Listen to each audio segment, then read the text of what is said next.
আমি রাসেল আহমেদ আপনাদের স্বাগত জানাচ্ছি যমুনা টেলিভিশনের নিয়মিত আয়োজন 24 ঘন্টা প্রেজেন্টেড বাই আকিজ সানশাইন। সমসাময়িক রাজনীতির বিষয়গুলো নিয়ে আমরা আলোচনা করি। আজকেও সে আলোচনায় থাকতে চাই, বিশেষ করে রাজপথের আন্দোলন, পাশাপাশি নির্বাচন নিয়ে পক্ষে বিপক্ষে নানান সমালোচনা বা আলোচনা চলছে, সেগুলো আলোচনায় আসবে আমাদের আজকের এই অনুষ্ঠানে। এবং এই আলোচনার জন্য আমরা তিনজন অতিথিকে আমন্ত্রণ জানিয়েছি স্টুডিওতে। তাদের সাথে আমরা একটু শুরুতেই পরিচিত হয়ে নিচ্ছি। ডান দিক থেকে শুরু করছি, জনাব রহিন হোসেন প্রিন্স, সাধারণ সম্পাদক বাংলাদেশের কমিউনিস্ট পার্টি সিপিবি, আপনাকে আলোচনায় স্বাগত। রয়েছেন জনাব এম এ আজিজ, প্রধান সম্পাদক ফিনান্সিয়াল পোস্ট, আপনাকে আলোচনায় স্বাগত জানাচ্ছি। এবং রয়েছেন জনাব মুশফিকুস সালেহীন, যুগ্ম সদস্য সচিব, জাতীয় নাগরিক পার্টি এনসিপি, আপনাকে আলোচনায় স্বাগত জানাচ্ছি। আলোচনা শুরু করতে চাই একটু রাজপথের উত্তপ্ত অবস্থা। অনেক দিন পরে আবার আমরা দেখলাম যে আজকে প্রকৌশল শিক্ষার্থীদের উপর লাঠিচার্জ, টিয়ার সেল নিক্ষেপ হচ্ছে। তারা গতকালও আন্দোলন করেছিল, আজকেও আন্দোলনের এক পর্যায়ে যমুনার দিকে যাওয়ার পরে সেটি নিয়ে একটু মুশফিকুস সালেহীন, একটু আপনার কাছে জানতে চাই। নিশ্চয়ই আপনি সেই খবরটি দেখেছেন। আজকেও যেটি দেখলাম আমরা, পুলিশের লাঠিচার্জ, এর আগেও দেখেছি আন্দোলনকারীদের উপর লাঠিচার্জ হয়েছে। যেমন এর আগে আমরা প্রাথমিক শিক্ষক যারা, তাদের উপরে টিয়ার সেল লাঠিচার্জ হয়েছে। কিন্তু আমরা দেখেছি যখন আপনারা গিয়েছিলেন তখন খুব একটা লাঠিচার্জ হয়নি, বিএনপি গেলেও লাঠিচার্জ হয় না। এটা আসলে কি, মানে শক্তের ভক্ত নরমের জম, এমন নাকি বিষয়টা আসলে? ধন্যবাদ, সালাম এবং শুভেচ্ছা যারা শুনছেন এবং আমার সহ-আলোচকদের। এই সরকারের ওভারঅল এই ধরনের আন্দোলনগুলো সামাল দিতে গেলে আমরা তো আসলে দেখি কিছুটা যখন পরিস্থিতি একটা মানে গরম হয়ে যায়, একটু উত্তপ্ত হয়ে যায়, তখন যে তারা প্রতিক্রিয়া দেখান। এখন তারা হয়তো এটা ধারণা করে থাকতে পারেন যে আসলে যারা বেশি জটিলতা তাদের জন্য তৈরি করবেন বা বেশি চাপ প্রয়োগ করতে পারবেন, হতে পারে যে তাদেরকে ওনারা বেশি রেসপন্স করেন। তো যেমন গতকালের আগে একদিন রাতের বেলাও হচ্ছে বুয়েটের শিক্ষার্থীরা কিন্তু শাহবাগ মোড়ে অবরোধ করেছিলেন। এরপরে গতকালকে সারাদিন এটা চললো, আজকে এতক্ষণ অবস্থা। প্রশ্নটি হচ্ছে যে এই সংকটটা, এই আলোচনাটা এর আগে বুয়েটের আন্দোলনকারীরা তাদের ক্যাম্পাসের ভিতরে ওই দাবিগুলো জানিয়েছেন, কিন্তু সরকারের কেন আজকে একটা কমিটি গঠন করা লাগলো, মানে এটা কেন আরো আগে হলো না? এবং সেটা আমরা একটা এর আগের ঘটনাতেও, যেই ঘটনাতে গতকালও সারাদিন গেল, এর আগের ঘটনাতে আমরা দেখেছি যে জগন্নাথ ইউনিভার্সিটির যে ঘটনা, সেখানে আমরা দেখেছি শিক্ষা উপদেষ্টা তিনি তেমন সক্রিয় ভূমিকা নেননি। কেন একজন উপদেষ্টা এখানে এসে এই আন্দোলনরত যারা রয়েছেন তাদের সাথে আলোচনা করলেন না? এবং আলোচনার মাধ্যমে পরবর্তীতে আমরা শুনেছি যে উপদেষ্টাদের সাথেও হয়তো একটা বৈঠক সন্ধ্যাবেলা নাগাদ তাদের সাথে, তাদের একটা প্রতিনিধি দলের সাথে হচ্ছে। তো এগুলো যদি হয়ে থাকে, এই উদ্যোগগুলো কেন আগে নেওয়া হলো না? পরিস্থিতি কেন সরকার বারবার যমুনার সামনে যাওয়ার মতো হয়, তারপরেই কেন সরকারের টনক নড়ে? এটা আসলে আমাদের কাছে একটা বড় প্রশ্ন, এবং এটা এই সরকারের একটা বড় দুর্বলতা যে ওনারা প্রম্পট রেসপন্স করেন না। সব জিনিসগুলোকে একসাথে মিলিয়ে দেখলে আসলে এই সংকটটা তৈরি হবে। এখন এই জায়গায় আসলে আরেকটা জিনিস বলতে চাইবো, সেটা হচ্ছে এটাও তো সত্য যে এই সরকারকে এরকম অসংখ্য আন্দোলন তাদেরকে ডিল করতে হয়েছে। এটার পিছনে তো আসলে বাংলাদেশের একটা বেসিক ক্রাইসিস, যে ক্রাইসিসটা মানে গত কয়েক বছর ধরে রয়েছে, সেটা তো আমাদেরকে অ্যাডমিট করতে হবে যে বুয়েটের শিক্ষার্থীরা মানে এই যে সরকারি চাকরির এই গ্রেড সংক্রান্ত যেই দাবিগুলো তারা তুলেছেন, তার মানে হচ্ছে ওনারা সামষ্টিকভাবেই এই বিষয়টা নিয়ে খুব কনসার্ন। এটার কতটুকু যৌক্তিকতা রয়েছে সেটা অবশ্যই যারা বিশেষজ্ঞ রয়েছেন তারা এই বিষয়টা দেখবেন। কিন্তু মূল ক্রাইসিস হচ্ছে যে আমাদের তো বর্তমানে দেশে চাকরি নাই, কর্মসংস্থান নাই, আমাদের বেকারত্বের হার অনেক বেশি। বুয়েটের মতো শিক্ষার্থীরাও, বুয়েটের মতো প্রতিষ্ঠানের শিক্ষার্থীদেরকেও শুধুমাত্র সরকারি চাকরির দিকে তাকিয়ে থাকতে হচ্ছে, যে কারণেই তারা হয়তো অন্য সময়, হয়তো আজ থেকে 10 বা 20 বছর আগে চিত্রটা ভিন্ন ছিল, তখন বুয়েটের শিক্ষার্থীদের সরকারি চাকরিতে এতটা ঝুঁকতে দেখা যায়নি। কিন্তু আমরা দেখছি যে যেহেতু বেসরকারি খাতে এখন বিনিয়োগ কম, কর্মসংস্থান কম, এবং সরকারি চাকরি একই সাথে আপনাকে একটা ফিনান্সিয়াল অবস্থা দিচ্ছে, সেই সাথে সোশ্যাল স্ট্যাটাস দিচ্ছে, যেটা গত 15 বছরে আওয়ামী লীগ আমলে এমন একটা অবস্থা দেখিয়েছে যে এই প্রশাসনে যারা থাকে তারা খুবই ক্ষমতাশালী হয়। তো সব মিলিয়ে এক ধরনের তো ব্যালেন্স নষ্ট হয়ে গেছে প্রাইভেট সেক্টর এবং এই সরকারি সেক্টরের মধ্যে, যেটার কারণেও মানুষের আগ্রহটা তৈরি হচ্ছে। ওই জায়গাটাও আমাদেরকে দেখতে হবে। তো যেটা বলছিলেন যে সরকার রেসপন্স করার ক্ষেত্রে এটা ধারাবাহিকভাবে আমরা দেখছি যে সরকারকে যারা হয়তো, ওই যে আপনি কিছুটা বলতে পারেন যে শক্তের ভক্ত নরমের জমা, এটা সরকারের দুর্বলতা, এবং সরকারের এটা শোধরানোর সময় তো প্রায় শেষ হয়ে আসছে, কিন্তু শোধরানো উচিত। জি, এটি নিয়ে একটু প্রিন্স ভাইয়ের কাছ থেকে ছোট করে নিয়ে আসতে চাই। বিশ্ববিদ্যালয়ের সব প্রকৌশল বিশ্ববিদ্যালয় শাটডাউন, তাদের কর্মসূচিটি হচ্ছে আগামীকালকে কমপ্লিট শাটডাউনের ঘোষণা দিয়েছে। মানে এক ধরনের আজকের এই যে লাঠিচার্জ বা টিয়ার শেল নিক্ষেপ, এগুলো কি আন্দোলনটিকে আরেকটু উস্কে দেওয়ার মতো অবস্থা তৈরি হলো কিনা? যদিও আরেকটু বলে রাখি, কিছুক্ষণ আগে আমরা জেনেছি যে ডিএমপি কমিশনার দুঃখ প্রকাশ করেছেন এই হামলার জন্য। না, আমি একেবারে সরাসরি যদি বলি, দেখেন অনেকদিন ধরে আমি রিসেন্ট এই সরকারের সময় বলছি যে আমরা তো দেখতে পাচ্ছি যে শুরুতে এমন আবদার তারা এমনভাবে গ্রহণ করেছে, তাতে তো আন্দোলনের পুরনো যে অঙ্কগুলো ছিল সেগুলো সবই তো ভেস্তে গেছে। আপনি সুরসুর করে কি বলে 16 তলায় উঠে গেলেন, দাবি মেনে নেওয়া হলো। আপনি এক অংশ অল্প কিছু মানুষ গেল, আপনি কি বলে ঠান্ডা পানি বর্ষণ করলেন, আবার অন্যদের লাঠিচার্জ করলেন। তো এটা তো বটেই। সুতরাং এই সরকারের এই দুর্বলতার মধ্যে এগুলো ঘটছে, এটা হচ্ছে 1 নম্বর কথা। 2 নম্বর এবার বলি, আপনি পুলিশ কমিশনার সাহেবের কথা বলেন, এটা আমি দেখে আসি নাই। আপনারা এটা জানেন কিনা জানি না, এই প্রথম আজিজ ভাই ওটা নিশ্চয়ই অল্প একটু পত্রিকায় যদি এসে থাকে, আমি অত খেয়াল করিনি। ওনারা রিসেন্টলি একটা সভা ডেকেছিলেন অল পলিটিক্যাল পার্টিকে। আমি এর আগে কোনো দিন এটা দেখি নাই, আমি অল্প সময়ের জন্য গিয়েছিলাম, সময় ছিল না। তো সেটা হচ্ছে যে এই যে সভা সমাবেশ এই সব বিষয়কে নিয়ে, এবং আমি ওনাকে যেটা বলে এসেছি পুরো মিটিংয়ে, আমি সেই একটা কথা খালি কোট করি, আমি অন্য আলোচনার সময়ের জন্য যাচ্ছি না। ওনারা প্রথম একটা শো করলেন ঢাকা শহরে 91টা পার্ক টার্ক এইখানে। তো আমি ওনাকে বললাম এটা করতে যাবেন না, তার একটা গ্যাঞ্জাম্মা দেবেন। কারণ আপনি পার্ক এমনি আগের আপনার কাগজে কলমে যেটা দেখাচ্ছেন ওইটা পার্ক নাই, কারণ পার্ক নিয়ে আমরা লড়াই করি। সুতরাং যে জায়গা আছে ও খেলাধুলো নিয়ে গন্ডগোল বাঁধবে।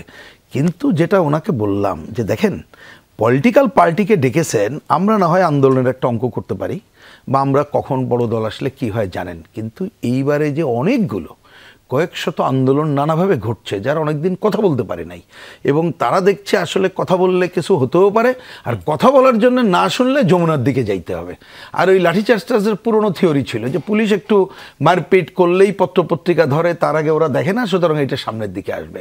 তো এইটা আপনার সরকারের সাথে কথা বলতে হবে যে অন্য যেসব দাবি দাবাগুলো আসছে, আসার সাথে সাথে সরকার কিভাবে এটাকে দ্রুত ট্যাকেল করবে, নাহলে আপনি এটা সামাল দিতে পারবেন না। এই মাত্র কয়দিন আগে বলে আসছিলাম, সম্ভবত 22 তারিখে সভাটা ছিল, জিনিসটা পরিষ্কার করে বললাম, একেবারে সবার মধ্যে আমি ওপেন বক্তৃতা করে আসছি বলে এটা বললাম। তা আমি তো এই ঘটনাটা দেখি যে আমি ওদের কোনো দাবি দেওয়া নিয়ে কথা বলছি না, সেটা অন্য আলোচনা, এখন এটা আমি প্রয়োজন মনে করছি না, এটা অনেক বড় জায়গার কথা। কিন্তু সেই জায়গাটা শুরুতেই আমাকে তো দেখতে হবে, তাহলে যে পরিস্থিতির মধ্যে আছি, তাহলে শুরুতে ক্ষিপ্রতার সাথে সরকারের পক্ষ থেকে ভূমিকা নেওয়া প্রয়োজন ছিল। আমি টেলিভিশনে দেখলাম যে আমাদের 2জন উপদেষ্টার সাথে তারা একটা বৈঠক করেছে, এবং কমপ্লিট শাটডাউন শুনে বুঝলাম হয়তো তারা এটা মানে নাই। আর এখন তো একটা চল হয়েই গেছে, এবং ইউনিটিটা আছে, কিন্তু এখন যে কোনোভাবে হোক এই ছাত্রদের মধ্যে একটা জেনারেল ইউনিটি আছে, যে রাজনীতি যার যার থাকলেও নিজস্ব দাবিতে তারা কিন্তু এক কাতারে যায়। এইটাকে আমি এই এক কাতারে যাওয়াটাকে আমি নেগেটিভ নেটে পজিটিভই ধরতে চাই, যদি তার দাবি দেওয়াটার জায়গায় ঠিক থাকে এবং যৌক্তিক জায়গায় থাকে। এইটা আমি জরুরিভাবে মনে করি সরকারকে এই জায়গা থেকে আরও তাদের শিক্ষা নেওয়া দরকার, যে কয়দিন তারা আছে। কারণ সেটা না করলে এই ধরনের ঘটনায়, আপনি তো ধরেন পুলিশ, আমি সহজ করে বলি, পুলিশকে যদি তার সিদ্ধান্ত থাকে যেদেরকে এই দিকে যেতে দেবেন না, তা সে যারই পুলিশ থাকুক না কেন তাকে কিন্তু ওই দায়িত্ব পালন করতে হবে। এবং পুলিশের এটা খেয়াল রাখেন, নানা ঘটনায় তারা কিন্তু এখনও ট্রমা কাটাইতে পারে নাই। তা আপনি তাকে কি করবেন? সে চুপচাপ থাকলেও তাকে দোষারোপ করবো, আবার কিছু করলেও তো দোষারোপ করবো, কারণ আমরা তো চাই না যে কোনোভাবেই লাঠির বাড়ি কারোর ঘাটে পড়ুক, এটা চাই না। কিন্তু এইটা সরকার যদি এ ব্যাপারে দায়িত্ব পালন না করে, তাহলে এই ধরনের সংকট আরও সামনে ঘটতে থাকবে বলে আমার কাছে মনে হয়। এখন ধরুন, আমি এইটা বলে এই পার্ট শেষ করি, আমাদের এই ছাত্র ভাইদের সারা দেশে তাদের বিশ্ববিদ্যালয় কলেজ আছে বলে তারা এটা করতে পারলো। মাত্র কিছুদিন আগে এই সরকারের আমলে, এই ঈদ না আগের ঈদে চুক্তি হয়েছিল যে গার্মেন্টস শ্রমিকদের সাথে, সেই চুক্তি মালিকরা মানছে না, যার জন্য তারা এক নাগাড়ে 15 দিন মিটিংয়ের পর একদিন যমুনায় যেতে চাইছিল, লাঠি পিটা করে তাকে শোয়াই দিয়েছে। কিন্তু তারা তো সারা দেশে আন্দোলন করতে পারেনি বলে চুপচাপ হয়ে এখন বাড়ি ফিরে যেতে হয়েছে। কিন্তু তাদের এই ক্ষোভটা কিন্তু থেকে যাবে যদি আপনি যথাযথভাবে এইখানে সরকারের পক্ষ থেকে ডিল না করতে পারে। সরকারকে এই ক্ষেত্রে উদ্যোগী ভূমিকা নিয়েই যৌক্তিক আচরণ করতে হবে, এর কোনো অল্টারনেট আছে বলে আমরা দেখি না। আরেকটা বিষয় একটু আপনার কাছ থেকে জেনে নেই, যেটি হচ্ছে এই প্রসঙ্গে বাদ দিয়ে ভিন্ন প্রসঙ্গে, যে নির্বাচন বানচালের ষড়যন্ত্রের অংশ হিসাবে একটি কোম্পানির পক্ষ থেকে শেখ হাসিনাকে 2,500 কোটি টাকা দেওয়া হয়েছে বিএনপি মহাসচিব মির্জা ফখরুল ইসলাম আলমগীর, এছাড়া রুহুল কবির রিজভী আহমেদ, তার দুজনই বলেছেন আজকে কথা। কিভাবে সেটি বানচাল হতে পারে বিদেশে বসে দেশের মাটিতে? আচ্ছা, আমি আপনার কাছ থেকে টাকার অঙ্ক শুনলাম, নিউজ একবার দেখেছি। এই কথাটা কিন্তু বহুদিন ধরে মানে প্রথম দিকে বলে আসছে। একটা খেয়াল করেন যে যখন একটা গণঅভ্যুত্থানের মধ্য দিয়ে একটা শক্তিকে আমরা পরাজিত করলাম এবং ভয়াবহভাবে পরাজিত করলাম, আমরা অতীতে তো এইরকম পরাজয় হয়নি যে দেশ ছেড়ে চলে যেতে হয়েছে এবং জনগণ তাদেরকে কোনোভাবে প্রশ্রয় দিচ্ছে না এবং এত রক্ত তারা হোলি খেলা করেও ক্ষমতায় থাকতে চেয়েছিল, পারে নাই। তাহলে এইরকম একটা জায়গায় যে কেউ যে কোনো কাজ করার চেষ্টা করতে পারে, কিন্তু আমার বিবেচনায় এইটা আমাদের এই গণঅভ্যুত্থান উত্তর বাংলাদেশে এইটা কোনো সংকট তৈরি করতে পারবে না যদি আমরা বলতে আমি সরকার সহ বলছি, আমরা আমাদের ঠিক পথে চলার কাজটা করতে পারি। তাহলে ওইটা নিয়ে আমার মনে হয় না অত এনার্জি নষ্ট করাটা আমার ব্যক্তিগত পজিশন। আমরা এখন যে পথে হাঁটছি, একটা নির্বাচন, আমি তো এই আপনাদের এই অনুষ্ঠানে হয়তো এবার অনেকদিন পরে আসলাম, অনেক আগেই বলেছি, আরও আগে যদি করতে পারতাম তাহলে কিন্তু আমরা ভালো পথে হাঁটতে পারতাম। এখন আপনি যদি মনে করেন আমরা সব একমত হব বা আমার দাবি মেনে নেবে, এটা কোনোদিন হবে? আমরা তো সেই এক যুগেরও বেশি সময় ধরে এই সরকার বিধান কিন্তু আমি তো সমাজতন্ত্র চাই। এখন কি আমি বলবো আমার সমাজতন্ত্র মেনে নাও, না হলে আমি যাবো না? এটা তো হবে না, এটা তো হবে না। এইটাকে যেতে হবে জনগণের কাছে। আগামী নির্বাচনে আমি আমারটা ম্যান্ডেট চাবো, জনগণ যা ম্যান্ডেট দেবে সেটা করব।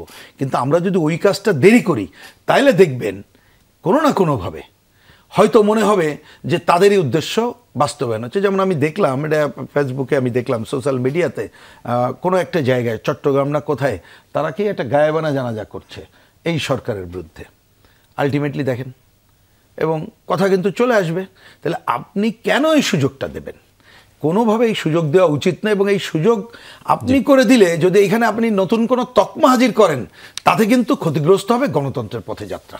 জি, জনাব ইমা আজিজ, একটু আপনার কাছে জানতে চাই, বিএনপি স্থায়ী কমিটির সদস্য জনাব সালাউদ্দিন আহমেদ বলেছেন কোনো দল নির্বাচনে অংশ না নিলে তা তাদের রাজনৈতিক স্বাধীনতার অংশ, তবে যারা অযৌক্তিকভাবে নির্বাচন বর্জনের সুযোগ খুঁজবে তারা ভবিষ্যতে রাজনীতি থেকে নিজেরাই পিছিয়ে যাবে। বর্জনের প্রসঙ্গ আসলে আমরা দেখেছি বিএনপিও তো নির্বাচন বর্জন করেছিল। বিএনপির দৃষ্টিতে সেটি যৌক্তিক, আবার আওয়ামী লীগের দৃষ্টিতে সেটি অযৌক্তিক। বিএনপি কি পিছিয়ে গেছে? না, দেখেন, বিএনপি পিছায় নাই। কারণ 17 বছর 111 সহ 17 বছর অনেক মামলা হামলা, আয়নাঘর, হত্যা, অনেক কিছু হয়েছে, কিন্তু বিএনপির সমর্থক কিন্তু যায় নাই। হ্যাঁ, এবং আমাদের এখন কেন যাবে? হ্যাঁ, এখন যাবে কারণ হচ্ছে যে যারা এই আন্দোলনটা করতেছে এটা তো অনেকটা কিছুটা অযৌক্তিক আমার কাছে।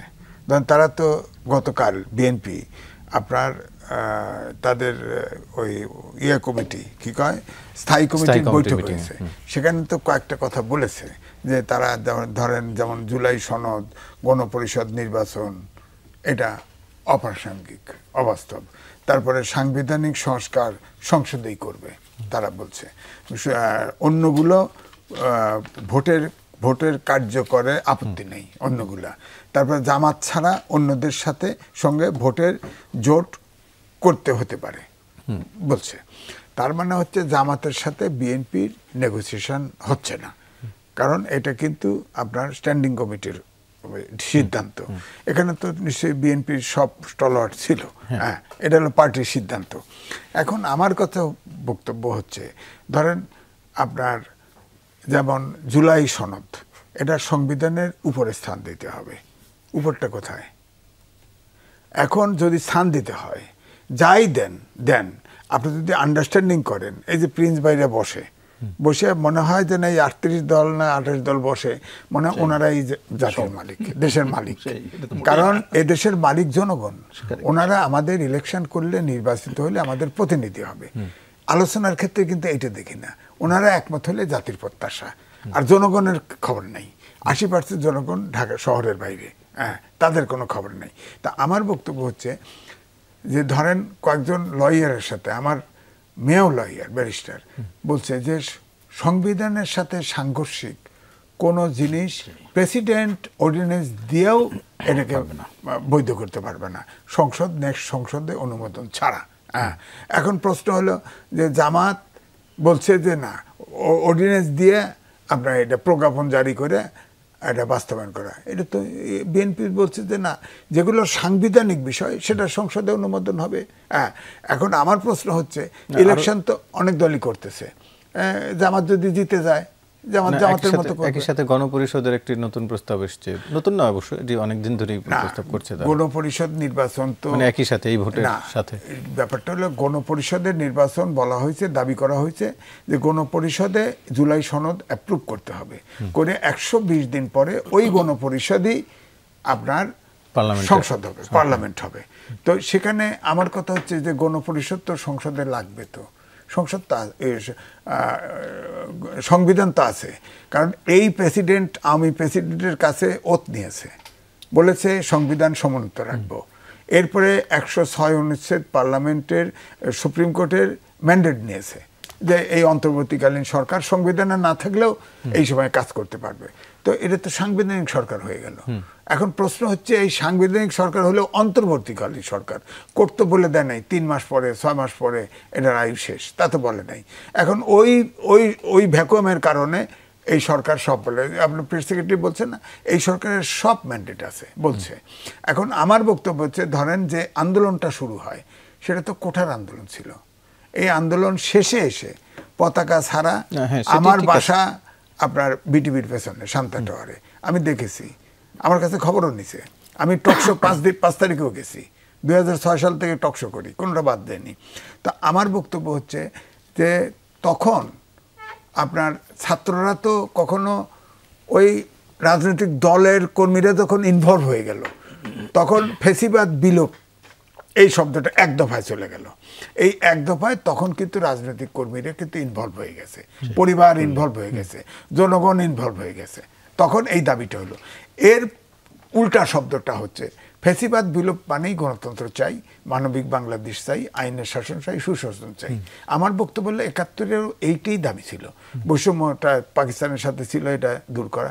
তো আমার বক্তব্য হচ্ছে একটাই, যে এখন এই যে কথা, এগুলো তো আপনার সংবিধানে, তো সংসদে পাশ করা ছাড়া হবে না।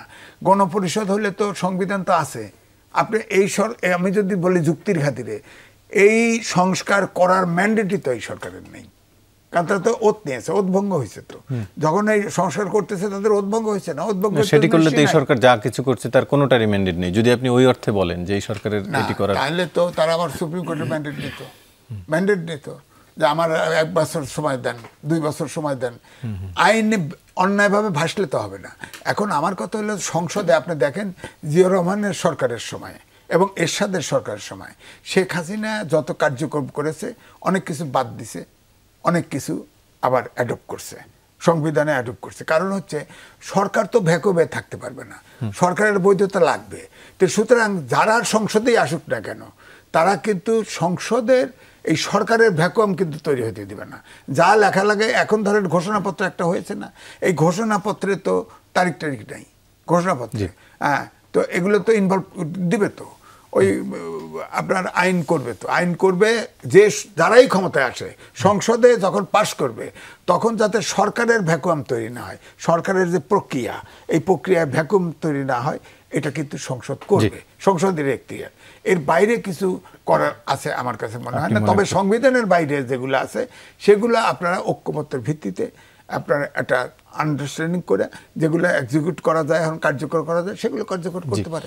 আপনি বলছেন যে বাইরে কিছু আসলে করার সুযোগ নেই। আমরা আলোচনায় আবারও ফিরবো, তবে তার আগে আবার একটু বিরতি নিয়ে আসি। দর্শক, ছোট্ট একটু বিরতির পর ফিরছি, সঙ্গেই থাকুন। আবারও স্বাগত, দেখছেন 24 ঘন্টা আলোচনায় ফিরছি। মুশফিকুর সালেহীন, একটু আপনার কাছেই আসতে চাই।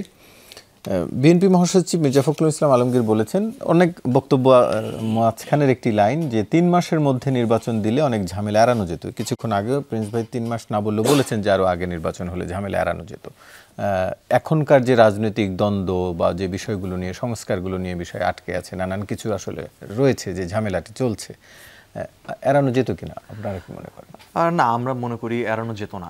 ওনারা তো এই দাবিটা তুলেছিলেন 2 দিন পরেই, নয়াপল্টনে 5 আগস্টের পরে যে সমাবেশ করেছিলেন, উনি বলেছেন যে সেটার কারণে উনি অনেক সমালোচনার শিকার হয়েছেন।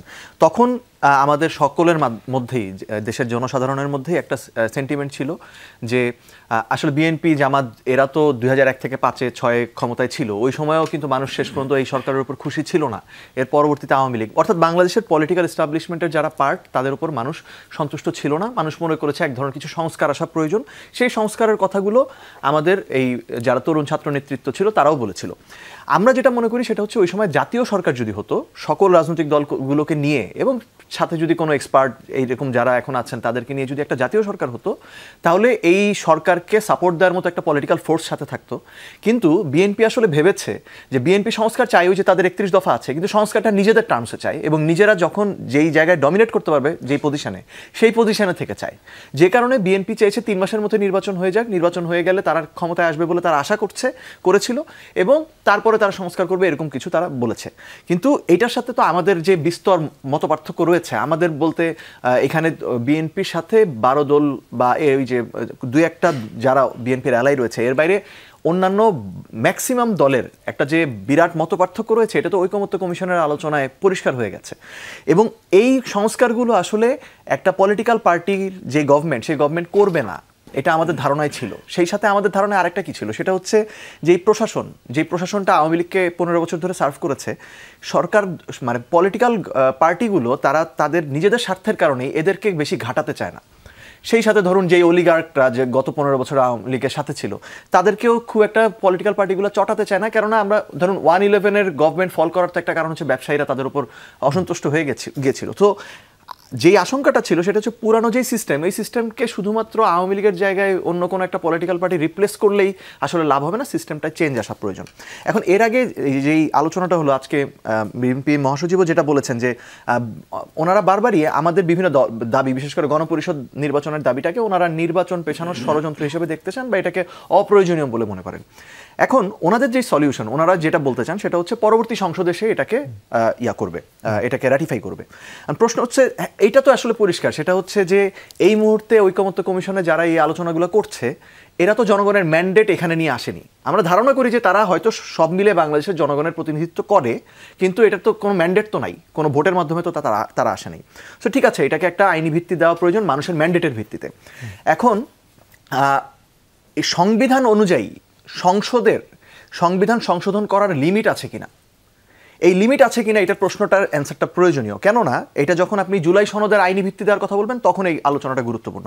বাংলাদেশে যখন মুন সিনেমা হলের মামলা হয়, যে বিএনপি যখন তাদের আমলে বিএনপির প্রথমে 77 সালে সম্ভবত ওই মুন সিনেমা হলটা বাজেয়াপ্ত করে, রাষ্ট্র বাজেয়াপ্ত করে যখন বিএনপির কেন্দ্রীয় কার্যালয় স্থাপন করলো, এটার বিরুদ্ধে যখন এই মামলা করা হয়, সেই মামলাতে যখন 5ম সংশোধনীর বিষয়ে আদালত রায় দেয়, সেই আদালত রায়টা দিয়েছিল যে ওই সময়ে যেই কার্যক্রম ওই সরকার করেছে, সামরিক সরকার করেছে, এটা অবৈধ। একইভাবে ধরুন 8ম সংশোধনীর যে মামলা, আনোয়ার হোসেন চৌধুরী বনাম বাংলাদেশের যে মামলা, যখন কি হয়েছিল, হাইকোর্টের বেঞ্চগুলোকে, স্থায়ী বেঞ্চ বিভিন্ন বিভাগে স্থাপন করতে চেয়েছিলেন এরশাদ সরকার, তখন সেটার বিরুদ্ধে মামলা হয়েছে এবং তখনও কোর্ট এটার বিরুদ্ধে রায় দিয়েছে। কেননা তারা বলতে চেয়েছে যে সংবিধানের যে বেসিক স্ট্রাকচার আছে, সেই বেসিক স্ট্রাকচারটার ভায়োলেশন হয়েছে। এবং এটা ধরুন ভারতের যে জুরিসপ্রুডেন্সের হিসাব যদি করি সাবকন্টিনেন্টের, ভারতে এটা Kesavananda Bharati versus state of কেরালার একটা কেস ছিল, যে কেরালা সেখান থেকে ধরুন এটা এস্টাবলিশড হয়েছে এবং বাংলাদেশে এটা একাধিক মামলায় এই বেসিক স্ট্রাকচার ডক্ট্রিনকে ফলো করেছে বাংলাদেশের কোর্ট। সেটার ভিতরে কি আছে, সেটার ভিতরে প্রজাতন্ত্র, জনগণের সার্বভৌমত্ব, সংবিধান সর্বোচ্চ থাকবে, 4 মূলনীতি ইত্যাদি ইত্যাদি আছে। সো প্রশ্নটা হচ্ছে, এই পরের সংসদ এসে যে বলা হচ্ছে সংশোধনী করে এগুলোকে র্যাটিফাই করবে, আপনি তো জুলাই সনদের মধ্যে এইটাতে একমত হয়েছেন যে হাইকোর্টের বেঞ্চ ঢাকার বাইরে বিভাগীয় শহরগুলোতে হবে। সো এইটা পরবর্তীতে যদি এরকম আরও অনেক সংশোধনী যেগুলো রয়েছে, আপনি মূলনীতি বিষয়ে পরিবর্তন করার ব্যাপারে এক ধরনের আলোচনা জুলাই সনদের ভিতরে রয়েছে। এখন যদি পরবর্তীতে সংসদ এসে এইটাকে বৈধতা দেয় সংশোধনীর মাধ্যমে, এইরকম ধরেন ওই সিনেমা হলের মালিকানা ফেরত পাওয়ার জন্য যেই মামলা, সেই মামলাতে পঞ্চম সংশোধনী অবৈধ ঘোষণা হয়ে গেছে, এরকম সুযোগ তো পরবর্তীতে এই সংশোধনীগুলো অবৈধ ঘোষণা করার সুযোগ থেকে যাবে। সো এটা সাস্টেইনেবল কিছু হবে না, কেননা এটা সংবিধানের যে বেসিক স্ট্রাকচার সেটা অনেকগুলো জায়গায় মূলনীতি পরিবর্তন হয়ে যাচ্ছে, দ্বিকক্ষ বিশিষ্ট সংসদ হচ্ছে, আপনি হাইকোর্টকে ইউনিটারি না করে হাইকোর্টের কিছুটা বিকেন্দ্রীকরণ করা হচ্ছে, এই সবগুলাই এই বেসিক স্ট্রাকচার ভায়োলেট করে। এই জন্য আমরা বলছি জনগণের ম্যান্ডেট প্রয়োজন, আপনি জনগণের কাছে যান, এবং সেই জনগণের কাছে যাওয়ার উপায় হচ্ছে আপনি গণপরিষদ নির্বাচনটা দেন। গণপরিষদ নির্বাচন, ওনারা বলছেন যে নির্বাচন পেছানোর ষড়যন্ত্র, আমরা বলছি নির্বাচন পেছানোর দরকার নেই, আপনি একই সাথে গণপরিষদ এবং নির্বাচন করেন, জাতীয় নির্বাচন করেন, একটা নির্দিষ্ট টাইম ফ্রেমের মধ্যে গণপরিষদ নতুন সংবিধান দিবে, বাকি মেয়াদ সংসদ হিসেবে কার্যকর থাকবে।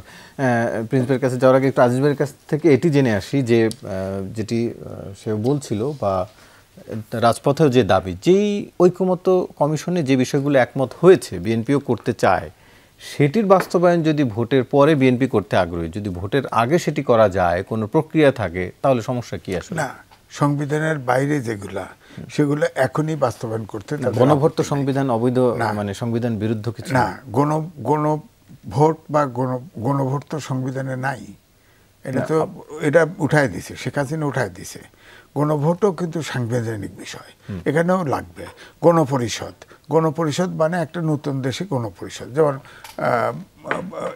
প্রথম দেশ স্বাধীন হওয়ার পরে সংবিধান নতুন, গণপরিষদ মানে নতুন সংবিধান আপনি অনুমোদন করবেন। এটা দেশ স্বাধীন হওয়ার পরে হয়েছে না, ডিসেম্বর মাসে ৭২ সালে। তো সুতরাং এই জন্যই এগুলো হলো আপনার সংবিধানের ধারার সাথে সাংঘর্ষিক। কিন্তু যে জিনিসটা নাই, ধরেন ৭ অনুচ্ছেদে শেখ হাসিনা যেমন বলছে, এই সংবিধানের কোনো কিছু যদি অ্যামেন্ড করা হয় তাহলে তার রাষ্ট্রদ্রোহী মামলার সে অপরাধ করবে, তার মানে এটা হাত দেওয়া যাবে না, এটা বলছে। তো সেক্ষেত্রে তো তারা এটা চেঞ্জ করতেছে। হ্যাঁ, আমার কথা হচ্ছে এটা চেঞ্জ করতেছে, কিন্তু এটা সংবিধানে অনুমোদন লাগবে ফাইনালি। বাতিল করলেই মনে, কোনো বাতিল করুক আর যোগ করুক সংবিধানের অংশ। আমার কথা হচ্ছে সংবিধানে যেটা লজিক দেখাইছে জাতীয় সরকার, হ্যাঁ জাতীয় সরকার বিপ্লবী সরকার হলে করতে পারতো, ওটার তো একটা বৈধতা। এখন তো অন্তর্বর্তীকালীন, সেটারও তো সাংবিধানিক বৈধতা কি ছিল? কোনটা? জাতীয় সরকার হলেও তো তার সাংবিধানিক, জাতীয় সরকার হলেও সবগুলো, যদি সংবিধানকেই আমলে নেন তাহলে তো এর কোনোটাই আসলে বৈধতা নাই। তবে এটা ঠিক যে ধরেন বিপ্লবী সরকার যদি হতো, বিপ্লবী সরকার, তাহলে যা ইচ্ছে তাই করতে পারতো, বিপ্লবী সরকার যা ইচ্ছে করতে পারতো। কিন্তু জাতীয় সরকার হলে এটার একটা টেনিওর লাগতো। জাতীয় সরকার তো হতে পারে, সবগুলো দল মিলে জনগণের এক্সপেকটেশন অনুযায়ী করতে পারতো, জনগণ মেনে নিত। এবং যেমন অন্তর্বর্তীকালীন সরকার সংবিধানে নাই।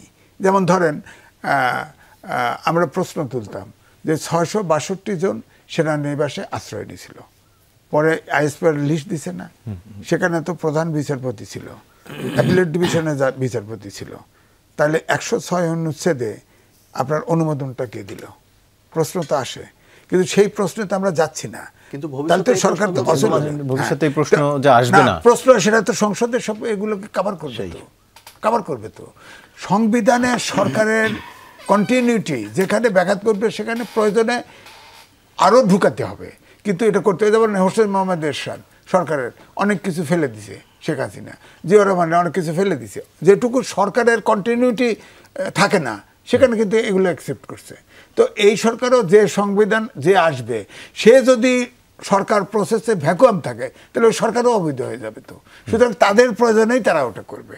হ্যাঁ, অর্থাৎ সংবিধানের নতুন করে লিখবে। হয়তো দেখেন না ইয়েতে আপনার ল ডিপার্টমেন্ট বলেন, প্রত্যেক মিনিস্ট্রি একটা ড্রাফটিং 111-কে যেভাবে অ্যাকসেপ্ট করা হয়েছে, যেটুকু করা দরকার সেটুকু করছে, কারণ সরকারের ভ্যাকুয়াম। 111 তো 2 বছর ছিল, তো আপনি যদি 2 বছর পুরোটা বাতিল করে দেন তাহলে এটা সরকারের ভ্যাকুয়াম হয়ে গেল। তো এটা তো এই জন্য অ্যাপ্রুভ করছে। অর্থাৎ সরকারের যে সরকারি ক্ষমতা আসুক না কেন, সংসদে সেই সরকার লেখা থাকুক আর না থাকুক, যা লিখলে সরকারের কন্টিনিউটি বজায় রাখে সেটা করেই অনুমোদন করতে হবে, নাহলে ওই সরকারও অবৈধ হবে। যে প্রিন্স ভাইয়ের কাছে একটু জানতে চাই, প্রধান বিচারপতি আজকে একটি শুনানিতে বলেছেন আপিল বিভাগ তত্ত্বাবধায়ক সরকার ফিরিয়ে দিয়ে কোনো সাময়িক সমাধান দিতে চায় না, তারা এমন একটি কার্যকর এবং সুদূর প্রসারী সমাধান চান যা দেশে গণতন্ত্রকে স্থায়ীভাবে প্রতিষ্ঠিত করবে। এ সময় তত্ত্বাবধায়ক সরকার ফিরিয়ে দিলে তা কবে থেকে কার্যকর হবে এমন একটি প্রশ্ন রাখেন। যদিও আদালতে যারা ছিলেন আইনজীবী কিংবা অ্যাটর্নি জেনারেল তারা কেউ সেই প্রশ্নের উত্তর দিতে পারেনি। একটু আপনার কাছে জানতে চাই, আসলে এখন সেই রায়টি আপিল বিভাগের রায় আসলে তার মানে প্রধান বিচারপতির প্রশ্নও যদি জানতে চাই যে আসলে কবে থেকে সেটি কার্যকর? আচ্ছা, আমি ওই বিষয়ে কথা বলে এই সংশ্লিষ্ট বিষয়ে 2-3টা কথা বলি, একটু পরিষ্কার করা দরকার বা আমাদের পজিশনটা করা দরকার। আমি ওইটা আসি, আপনি যতটুকু পড়লেন আমি উপর থেকে ওইটুকু পড়েছি। কালকে আমি জানি না আরও ডিটেল কিছু আসবে কিনা, কিন্তু আমি যেটা সাধারণভাবে বুঝে থাকি যদি, সেটা হচ্ছে সুপ্রিম কোর্টে যেহেতু এটা আছে, কথার কথা উনি যদি আজকে রায় দিতেন যে হাইকোর্ট যে রায় দিয়েছে সেটা বহাল থাকলো, তার মানে আমাদের সংবিধানে তত্ত্বাবধায়ক সরকারটা রেস্টল হতো। তা সেইটা হলে যেটা হতো আমাদের আগের যে ধারাবাহিকতা আছে যে কে কি হবে, ওটা কিন্তু ওই তত্ত্বাবধায়ক কীভাবে গঠিত হবে, লাস্ট যিনি প্রধান বিচারপতি অমুক টমুক, এইটাই। কিন্তু উনি একটা কোশ্চেন তুলেছে, এটা গতকালই তুলেছেন অ্যাটর্নি জেনারেলের কাছে, যে এইটা হলে কে হবে। তা আমার ধারণা কালকে শোনার পরে মনে হয়েছিল হ্যাঁ কবে থেকে হবে, তখন মনে হয়েছিল যেটা বলেছে, আমিও এটার দ্বিমত করছি না, যে আমারও ধারণা যে উনি এটা করলে একটা অবজারভেশন হয়তো দিতেন। কি দিতেন এটা আমি বলতে পারবো না, দেওয়ার অধিকার তাদের আছে, সেটা দিতে পারতেন। কিন্তু আমি ঠিক বুঝতে পারলাম না, আজকে উনি আবার একটা আপিল মঞ্জুর করে এটা নিয়ে গেল 21শে অক্টোবর পর্যন্ত। তার মানে জিনিসটা ঝুলে গেল। আমি ঝুলে গেলেই শব্দটা বলবো, এটা এক। 2 নম্বর হচ্ছে উনি এটা বলতে চাইলেন, এটা উনি ভালো ব্যাখ্যা দিতে পারবেন, আমি তো আর ওটা পারবো না, যে উনি বললেন যে আমরা এমন একটা সিস্টেম চাই, ওই যে যাতে যেটা বলেছে। তা আমি জানি না, আবার একটু উনি বোধহয় এটাও বলেছেন যে এটা পলিটিক্যাল বিষয়। তো এইটাও কিন্তু খুব ইজি মেথড। কেন আমি বলি, ধরুন যে ঐক্যমত্য নিয়ে আলোচনা হলো, এবার আমি এখানে একটু আসি, এই ঐক্যমত্যের আমরা যারা আলোচনায় গেলাম, আসলে তো কিসের ম্যান্ডেট? আমি এখানে প্রথম দিন যেয়ে বলেছি আমি এখানে কথা বলছি, আমার কোনো ম্যান্ডেট নাই ভাই। আমি আসছি একটা পরামর্শ দিতে পারি, যেমন পরামর্শ দিয়ে আমি পরামর্শ দিতে আসছি, এবং এইটা হবে যে আমরা এতগুলো দল মিলে একটা পরামর্শ দিলাম।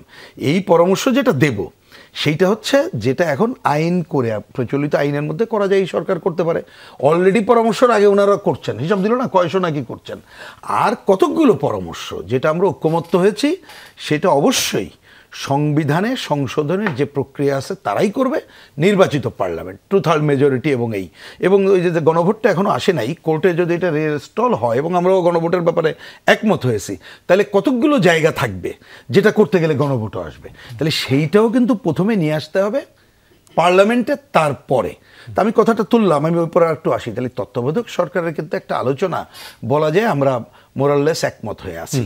তা সেইটাকে উনি যদি অবজারভেশন দেবেন কিনা আমি জানি না, বা ওনার কাছে এটা পৌঁছেছে কিনা। আমার ধারণা অক্টোবরে যেহেতু অনেক ডিলে হচ্ছে, ইতিমধ্যে পানি অনেক গড়াবে, ঐক্যমত্য কমিশনের আলোচনা যাবে, সেটাকে ধরে উনি কি ডিসিশন দেয় দেখা, অপেক্ষায় থাকা ছাড়া আমাদের সামনে আর কোনো পথ নেই। এবার আমার আসে অন্য কতগুলো আলোচনা। দেখেন, জিনিসগুলো একেবারে আমার বিবেচনা এখন সহজ করে ফেলা দরকার। ধরেন একটা ঘটনার পরপর যদি অন্য কিছু হতো, আমি ওই শব্দটা যদি অন্য কিছু খালি শব্দটা বলার জন্য বলছি, যেটা হয়নি সেটা তো আলোচনা করে লাভ নেই। তাহলে আমরা আসি কিসের মধ্যে দিয়ে? আমরা সংবিধানের আওতায় ওত নিয়েছি, সংবিধান রক্ষার শপথ নিয়েছি। তাহলে এখন যদি কেউ কোনো গণপরিষদের কথা বলে, বলতেই পারে, এটা তার পলিটিক্যাল ডিমান্ড। তাই পলিটিক্যাল ডিমান্ড নিয়ে তার জনগণের কাছে যেতে হবে, জনগণ ভোট দিলে তখন সে করবে। কিন্তু আমরা মোটেই এগ্রি করবো না, কারণ এটা বাংলাদেশ, মুক্তিযুদ্ধের মধ্যে দিয়ে যে বাংলাদেশ, নতুন করে সংবিধান লেখার কোনো প্রয়োজন। আপনি মত বলতে পারেন, আপনার মতের সাথে আমি দ্বিমত করলে আপনি জোরে বলেন, সেটা আমি চাইবো, কিন্তু আপনার সাথে আমি একটু একমত হব না। কারণ এই সংবিধানে যে ত্রুটি আছে, আমি অন রেকর্ড বলি, বাংলাদেশের কমিউনিস্ট পার্টি এটা যখন হয় 4 নভেম্বর 72 সালে, 18 অক্টোবর লিখিতভাবে প্রেস কনফারেন্স করে আমরা বলেছিলাম এই সংবিধানে এই ত্রুটি আছে, এটা সংশোধন করা দরকার। করে নাই, আমরা এখনো লড়াই চালিয়ে যাচ্ছি, কিন্তু এই সংবিধানের আওতার মধ্যে থেকেই করতে হবে, আমরা এটা মনে করি। অধিকাংশ আমি যদি বুঝে থাকি দল তাই মনে করেছে। সুতরাং আপনার ডিমান্ড আপনি নিয়ে যাবেন, এর বাইরে না। এবার এসে অন্য যে পয়েন্টগুলো হলো, আমরা তো ঘোরতর দ্বিমত করি, এবং আমি তো লাস্ট একেবারেই, নিশ্চয়ই আজিজ ভাই জানেন, আমরা চূড়ান্ত বর্জন করে এসেছি, বলেছি, এবং প্রথমে সবাই একমত হলো যে ঐক্যমত্য আমরা করছি, আদর্শের কি ঐক্যমত্য হবে ভাই? 30টা দল বলছি, তো এই ঐক্যমত্য তো আদর্শের ঐক্য আপনি জোর করে করতে চান, এটা কোনোদিনও চলে না। তাহলে তো ওই যে আপনি যে বাকশালকে নিয়ে আমরা এত কথা বলতেছি, সবাই একদল করে ফেলতে চান। আমরা বলেছি এটা ছেড়ে দেন জনগণের উপরে, যার যার দল সে নির্বাচনে যাবে, ম্যানিফেস্টোতে বলবে, হ্যাঁ যদি সে জেতে সে তার কাজটা করবে, নাহলে এটা জোর জুলুম করতে গেলে এটা হবে না। এবং আমাদের ওইখানে এক ভদ্রলোক, আমি দলের নাম আর বলছি না, তিনি উচ্চারণ করলেন, যাদের সাথে আমাদের খুব ডিফারেন্স, উনি বললেন কথা তো ঠিকই, যে আমাকে কেউ মানে বললেন যে ওনাদেরকে কেউ $10 বিলিয়ন দিয়েও কিনে ওনার আদর্শ থেকে সরাইতে পারবে না, আর আমাকেও $20 বিলিয়ন দিলে তো আমি সরবো না। তা আমরা যার জন্য বলছি এটা আলোচনা থেকে অফ রাখেন, এটা রাখেন অন্য জায়গার জন্য। তো আপনি ইতিমত করলে তো হবে না। প্রসঙ্গ করে বলে ধরেন দ্বিকক্ষ বিশিষ্ট পার্লামেন্ট, বিএনপি অন্যরা চেয়েছে, আমরা তো ঘোরতর দ্বিমত করি। আমরা মনে করি যে বাংলাদেশের প্রেক্ষিতে এই দ্বিকক্ষর প্রয়োজন নেই, আমরা স্থানীয় সরকারকে শক্তিশালী করি, এই পার্লামেন্টটা ভালো করি, স্থানীয় সরকার আলোচনার মধ্যে আনতে পারলাম না। অনেক কিছু আপনি দেখেন, এত বৈষম্য বিরোধী আন্দোলন, আপনি বৈষম্য নিয়ে কোনো কমিশন হয়েছে, শিক্ষা নিয়ে কোনো কমিশন হয়েছে, আপনি যতগুলো হয়েছে তারও তো বলছি, তাহলে আপনি যদি ন্যূনতম জাতীয় ন্যূনতম ওজনে আলোচনাই করলেন না, তাহলে বলছি যে সেটা নিয়ে আমি অন্য জায়গায় যাচ্ছি না, তাহলে পথটা কি আছে? আমি মনে করি দেখেন আর একটা প্রবলেম আছে, সেটাও খালি 30 সেকেন্ডে বলি। আমাদের বিবেচনায় এখনো আমরা যেসব পয়েন্টে ঐক্যমত্য হয়েছে, আমি ঐক্যমত্য মানে আমি ডক্টর মোহাম্মদ ইউনূস সাহেবের কথা বলি, 5ই অক্টোবর গত বছর ওনার সাথে আমাদের আনুষ্ঠানিক বৈঠকে যা বলেছিলেন, 15ই ফেব্রুয়ারি উনি একই কথা বলেছেন যে বিষয় সবাই একমত হবো সেটা ঐক্যমত্য, সেইটুক করবেন। এবং উনি বলেছিলেন 19-20 যদি পার্থক্য থাকে আমি চেষ্টা করবো আলোচনা করে একমত করার, একমত না হলে আমি জনগণকে বলবো কোন দলের কি বক্তব্য, সেইটা রেখে ওনাকে করতে হবে যদি ঐক্যমত্য কমিশন ভালোভাবে কাজ করতে চায়। যেটা ঐক্যমত্য হয়েছে সেইটা আমরা করি, সনদে আমাদের আপত্তি নেই, সেটা আমরা করব। কিন্তু ওনারা যদি নোট অফ ডিসেন্ট এবং অন্য কিছু করে, আপনি ভাই আপনাকেই জিজ্ঞেস করি, ধরেন 4 জন আমরা একটা বিষয় মনে করলাম, আপনি কোন একটা নোট অফ ডিসেন্ট দিয়ে দিলেন, আপনি ক্ষমতায় গেলে ওটা কি মানতে বাধ্য? আপনি বাধ্য না, মূল্যহীন হয়ে যাবে। আগেই ঘোষণা দিয়েছেন যেহেতু আপনি নোট অফ ডিসেন্ট, তাহলে নোট অফ ডিসেন্টকে ঐক্যমত্য বলাটাও যথাযথ না, এইটাকে ছেড়ে দিতে হবে। যতটুকু ঐক্যমত্য হয়েছে সেটা করে আমরা যাব, সনদে ওইটুকু লিখতে হবে এবং মোটেই সংবিধানের ঊর্ধ্বে কোনো স্থান হবে না। আগে যেটা লিখেছিল সে ব্যাপারে একমত থাকবো, এবং এইভাবে যদি আগায় যাই তাহলে আপনি বহু কন্ট্রোভার্সি দূর করতে পারবেন। আর এখন যেটা করেছি এইটা ডক্ট্রিন অফ নেসেসিটি করেই আগামী পার্লামেন্টে এইটাকে একটা আলোচনায় আবারও ফিরবো। আমরা পরের পর্বে আসছি, আবারও আলোচনায় ফিরছি। দর্শক সঙ্গেই থাকুন। আবারও স্বাগত, দেখছেন 24 ঘন্টা, আলোচনায় ফিরছি।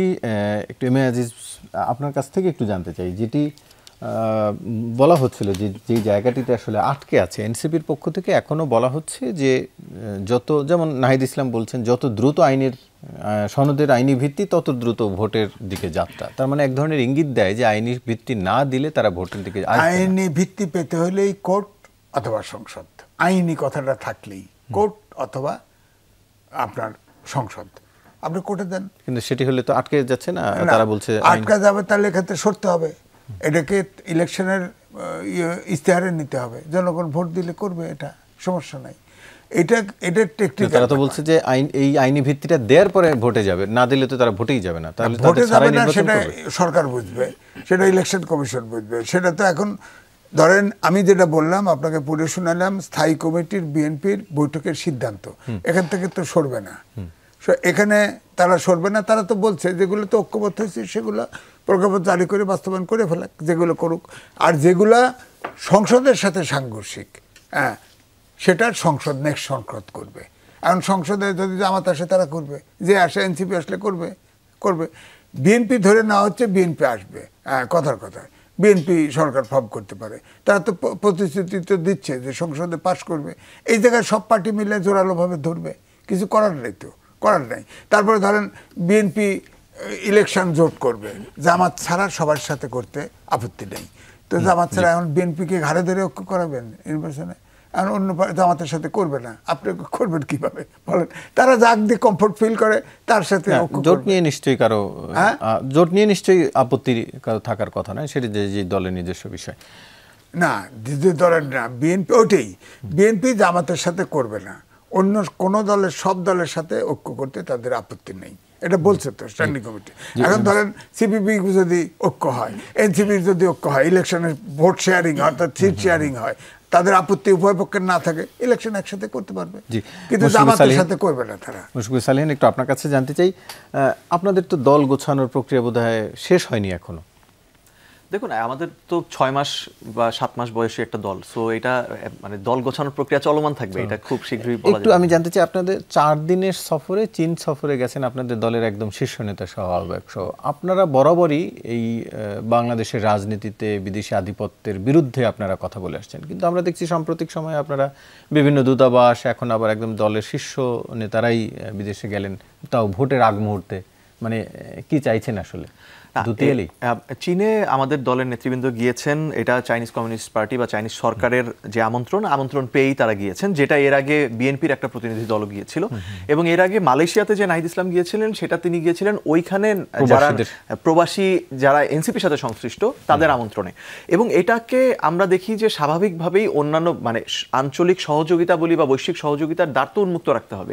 বিষয়টি হচ্ছে যে আমরা কি আসলে কারো দ্বারা ডমিনেটেড হচ্ছে কিনা, ডিক্টেটেড হচ্ছে কিনা, কারো দ্বারা আমাদের পলিসি, আমাদের পলিটিক্যাল মুভ এগুলা নিয়ন্ত্রিত হচ্ছে কিনা, সেটা হচ্ছে জায়গা। সেই জায়গা থেকে এখন পর্যন্ত আমরা নিজেদের স্বাধীনতা বা নিজেদের যেই স্বকীয়তা সেটা বজায় রাখার চেষ্টা করছি। বাকি অন্যান্য দল যারা, তারা তো এই প্রক্রিয়ায় আসলে বিদেশের সাথে সম্পর্ক রাখে, এর বাইরে আর কোনোভাবে কি রাখে? মানে ধরুন আমরা তো দেখতেই পাচ্ছি না যে এখন পতিত আওয়ামী লীগ সরকার একটা অন্য আরেকটা দেশে আশ্রয় পেয়েছে, সেইখানে সেই দেশের ভিতরে বাংলাদেশের প্রধান উপদেষ্টা অনুরোধ করার পরেও, নরেন্দ্র মোদীকে অনুরোধ করার পরেও উনি ওইখান থেকে তার রাজনৈতিক কার্যক্রম চালিয়ে যাচ্ছেন। এখানে একটা প্রচ্ছন্ন বা একটা প্যাসিভলি একটা সমর্থন ওই দলের প্রতি আমরা দেখতে পাচ্ছি না। এবং তাদের বিভিন্ন ধরনের রিসোর্স ব্যবহার করা বা তাদের সাথে যে ভালো সম্পর্ক, এগুলো তো আমরা দেখি। অন্যান্য অনেক দলের ব্যাপারে অভিযোগ থেকে থাকে, তৃতীয় বিশ্বের অফিসও করতে দিয়েছে, রাইট? সো তারা বলছে যে এরকম তথ্য তাদের কাছে বিবিসি রিপোর্ট করেছে, মানে খুবই নির্ভরযোগ্য গণমাধ্যম। এবং এরকম অভিযোগ বাংলাদেশের তৃতীয় বিশ্বের দেশগুলোতে তো এটা একটা ক্রাইসিস সবসময় থাকে। এখানে সুপার পাওয়ারগুলোর একটা ইন্টারেস্ট থাকে। সেটা আমাদের সেই জন্য যেটা প্রয়োজন সেটা হচ্ছে বিভিন্ন রাজনৈতিক দল যারা রয়েছে তাদের সকলের মধ্যে অ্যাটলিস্ট দেশের সার্বভৌমত্ব প্রশ্নে একমত থাকা প্রয়োজন, যাতে আমরা এই ধরনের বাইরের কোনো ধরনের ইনফ্লুয়েন্স আমরা ইয়ানা করতে দিই। আমি একটু আগের আলোচনায় একটু এঙ্গেজ করবো। সেটা হচ্ছে দেখুন, ভাই যেমন বলেন যে পলিটিক্যাল ডিমান্ড আমরা করতেই পারি। আমার কথাটি হচ্ছে যে পলিটিক্যাল ডিমান্ডটা যৌক্তিক কিনা এবং সেই যৌক্তিকতা আমরা জনগণকে বোঝাতে পেরেছি কিনা সেটার উপর ডিপেন্ড করবে যে আমাদের এই পরবর্তী যে অ্যাক্টিভিটিসগুলো, ধরুন আমরা যে বলছি যে আসলে সনদের আইনি ভিত্তি না হলে নির্বাচনে যাওয়াটা ঠিক হবে না বা এইরকম বিষয়গুলো। এখন এই জায়গায় দেখুন, ওনারা বলছেন যে সাংবিধানিক ধারাবাহিকতা রক্ষা করানো কিন্তু জিয়াউর রহমানের শাসনামল বা এরশাদের শাসনামল, দুই শাসনামলকেই বৈধতা দেওয়া হয়েছে, আবার কিছু কিছু জিনিসকে বাতিল করে দেওয়া হয়েছে। এবং আপনার এই জায়গাগুলো অনেক ক্ষেত্রে কোর্টের ক্ষেত্রে হয়েছে, যেটা আমি আগে বললাম। সো এই বৈধতা দেওয়ার পরেও এটা যাতে সাস্টেইনেবল হয়। এবং আরেকটা বিষয় হচ্ছে যে নোট অফ ডিসেন্টের যে আলাপটা প্রিন্স ভাই বলে গেলেন, এই নোট অফ ডিসেন্টের সলিউশনটা কিভাবে হবে? সলিউশনটা হচ্ছে আপনি জনগণের কাছে যান। জনগণের কাছে যাওয়ার জন্য আমরা বলছি আপনি গণপরিষদ নির্বাচন দিলে ওই গণপরিষদের ওই ম্যান্ডেটটা, তারা তো বলছে জনগণের কাছে গিয়ে জাতীয় নির্বাচন দেন। জাতীয় নির্বাচন দিলেও সংসদ, দেখুন একটা জিনিস দেখেন, জাতীয় নির্বাচন যা এমপিদের যেই রোল, তাদের যে জব ডেসক্রিপশন এবং গণপরিষদের জব ডেসক্রিপশন ডিফারেন্ট। এবং জুলাই সনদের এমন অনেক জিনিস রয়েছে যেগুলো বিদ্যমান সংবিধানের মৌলিক কাঠামোর সাথে সাংঘর্ষিক। এই কারণে আমরা মনে করি সাস্টেইনেবল সলিউশনের জন্য, সাংবিধানিক এবং আইনি সংকট তৈরি না হওয়ার জন্য গণপরিষদে যাওয়া প্রয়োজন। আমি ভিন্ন প্রসঙ্গে একটা কথা বলি, ধরেন আমাদের যে সময় না থাকার কারণে আমি একটু প্রিন্স ভাইয়ের কাছে যেতে চাই। এটা কতবার 17 বার মেজর সংস্কার হয়েছে, যে করলেও যে অনেকবার হয়েছে। প্রিন্স ভাইয়ের কাছে একটু যেতে চাই, সাধারণ মানুষ যে বিষয়টিতে আসলে উপকৃত হয় সেই বিষয়টি, ভোটটা হয়তো পরোক্ষভাবে হয়, সরাসরি যেই কারণে সাফারার হয়। যেমন দ্রব্যমূল্যের এখনকার যে মূল্য, যেটি দেখতেই পাচ্ছেন, কাঁচা বাজারের অবস্থা বেশ খানিকটা খারাপ। সরকার একটু সুখবরের চেষ্টা করছে, হিমাগারে আলুর দাম কেজিতে 22 টাকা বেঁধে দিল। এতে আসলে বাজার নিয়ন্ত্রিত হবে কিনা? না, পুরোপুরি নিয়ন্ত্রণ করতে পারবেন না, কারণ এটা খুবই স্বাভাবিক। দেখেন, আমি আগের সরকার আমলে বা আগে আমরা কি বলেছি, আপনি সিন্ডিকেটটা ভেঙে ফেলেন, পারেন নাই, হয়নি। কথা ছিল যে উৎপাদক যাতে উৎপাদন মূল্য কমে এবং সে যাতে লাভজনক দাম পায়, এই চেনগুলো ভেঙে দিয়ে, মানে ওইখানে যে সরকার আসার পরপরই কিছুটা কমেছিল, আবার কি হলো? সেইটা যেটা কমেছে আমি আপনাকে বলবো, হ্যাঁ কিছু জায়গায় কমেছিল, কিন্তু সেই কমাটা কি আমার কৃষক কি কম দামে উৎপাদনের লাভজনক দাম পেয়েছে? কিছু ক্ষতিগ্রস্ত হয়েছে। আলুর দাম এত কম তো হওয়ার কথা না, কৃষকই তো সাফার করছে। তাহলে এইটাকে আপনাকে ভিন্নভাবে করতে হবে। তাহলে আলুর উৎপাদন মূল্য যাতে কমে, তাহলে কৃষকও লাভজনক মূল্য পাবে, আমিও ধরেন ক্রেতা হিসাবে স্বস্তি পাবো। যার জন্য এটাকে আমরা বলেছিলাম যে এটা একটা উৎপাদক সমবায়, ক্রেতা সমবায় করা। এই যে বলছেন যে দলীয় সরকার করে না, তো এই আলোচনার মধ্যে তো আমরা আনতেই পারলাম না যে কৃষকের কথাটা। আপনি দেখেন, আমি দুঃখের সাথে বলছি, আমাদের এই আলোচনার মধ্যে একটা ছিল মৌলিক অধিকার সম্প্রসারণ। আপনি শুনবেন দুঃখের কথা, এই আলোচনা শেষ দিনে যখন করলো, আলোচনাই করা গেল না। বললো যে না, মৌলিক অধিকার সম্প্রসারণ নিয়ে আলোচনার দরকার নেই, ওইটা লেখা হবে যে যারা ক্ষমতায় আসিবেন তারা মৌলিক অধিকার, তাও কি বলছে যে সংশোধন করিবেন। আমি আশ্চর্য হয়ে লক্ষ্য করলাম, এই যে পরে চলে যাবে যে সংশোধন কিসের রে ভাই, আগে যা ছিল ওইটাকে আইনি ভিত্তি দিতে হবে। মানে আমি যদি ধরেন অন্ন, বস্ত্র, শিক্ষা, চিকিৎসা, বাসস্থান তো লিখিত আছে, কিন্তু আমরা আইনি ভিত্তি বলেছি এই জন্যে যে একজন যদি কাজ না পায় সে কোর্টকে যেয়ে বলবে আমাকে কাজ নাই, সরকার তাকে দিতে বাধ্য, না খেয়ে থাকলে সরকার দিতে বাধ্য, এবং আমাদের টাকা তো আয় কম নাই, মানে যতটুকু আছে, তা আমরা সেই জনস্বার্থের জায়গাটা ঢুকতেই পারলাম না। এইটা আমাদের এইবারে একটা বড় ত্রুটি থাকলো। কেন জানেন? এই গণ অভ্যুত্থানের দুইটা স্লোগান তো বড় সামনে, গণতন্ত্র এবং বৈষম্যহীনতা। ওই বললাম শ্রমিকের ন্যূনতম মজুরির জায়গায়ও যেতে পারলাম না, সেই জায়গা কৃষক থেকে শ্রমিকের জায়গায় যেতে এখনো পারলাম না। সমাধানটি- তবে আপনি যেটা তুলেছেন, আমি আশা করব সরকার যতটুকু সময় আছে এই সময় ক্ষিপ্রতার সাথে দ্রব্যমূল্য নিয়ন্ত্রণ সহ শ্রমিক, সাধারণ কৃষক, মানুষকে- সাধারণ মানুষের জন্য যা যা করার সেই কাজে তারা করুক। আমাদের যা সহায়তা চাই আমরা অনেক বেশি করবেন। সহায়তা আপনাদের দিতে তিনজনকে প্রস্তুত আলোচনা অংশ নেওয়ার জন্য ধন্যবাদ জানাচ্ছি। দর্শক, এই ছিল আজকের 24 ঘন্টার আয়োজন। সাথে থাকার জন্য ধন্যবাদ সবাই।